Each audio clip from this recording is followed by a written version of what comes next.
the day's other headlines, a group of more than 20 states is suing the Trump administration over its planned 15% global tariff, saying the president is overstepping his power. The lawsuit is led by the Democratic attorneys general from Oregon, New York, California, and Arizona. They argue that the president cannot, quote, sidestep the Supreme Court after the justices struck down the president's original slate of tariffs. It comes a day after a federal judge ruled that companies who paid tariffs before the Supreme Court's decision should be refunded. The Trump administration is likely to appeal that ruling. Defense Secretary Pete Hegseth told Latin American countries today to step up their fight against drug cartels, or the U.S. would, in his words, go on the offense alone. Hegseth was speaking to military officials from more than a dozen governments at what the Pentagon called the first America's Counter-cartel conference. He also said a failure to act could threaten their shared Christian heritage. His comments were echoed by Deputy White House Chief of Staff Stephen Miller, who compared the fight against cartels to past battles against Islamic extremist groups.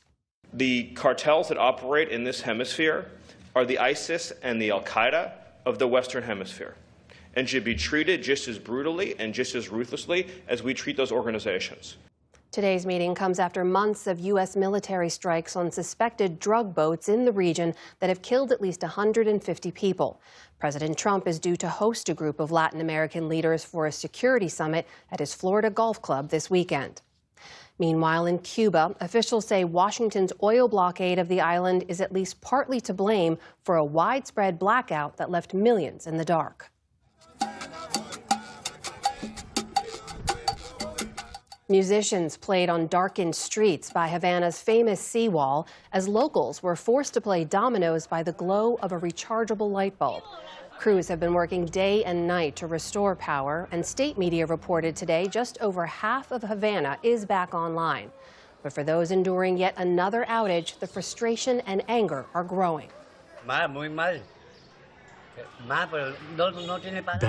I'm bad. I don't have words to describe what I'm going through. Heat, mosquitoes, and no electricity. The food could go bad. I know all the problems there are, but it's been more than 24 hours now.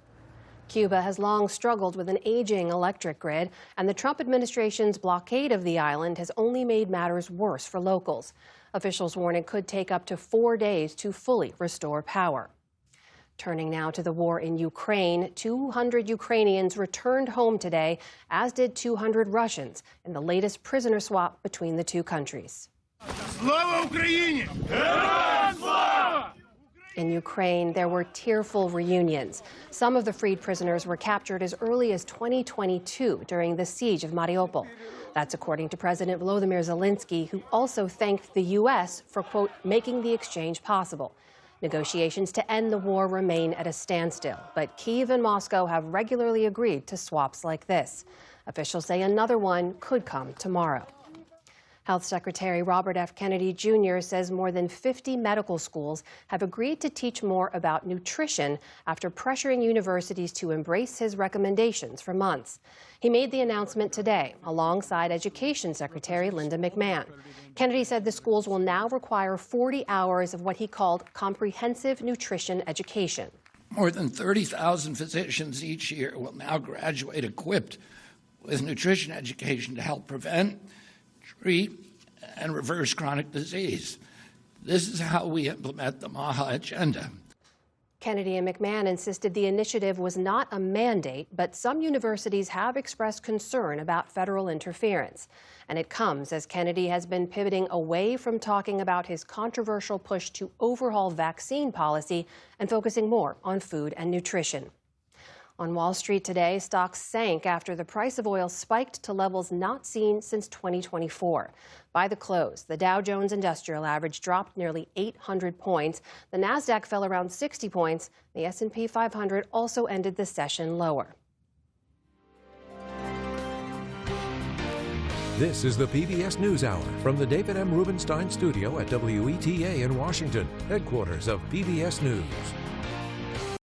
Support journalism you trust. Support PBS News. Donate now, or even better, start a monthly contribution today.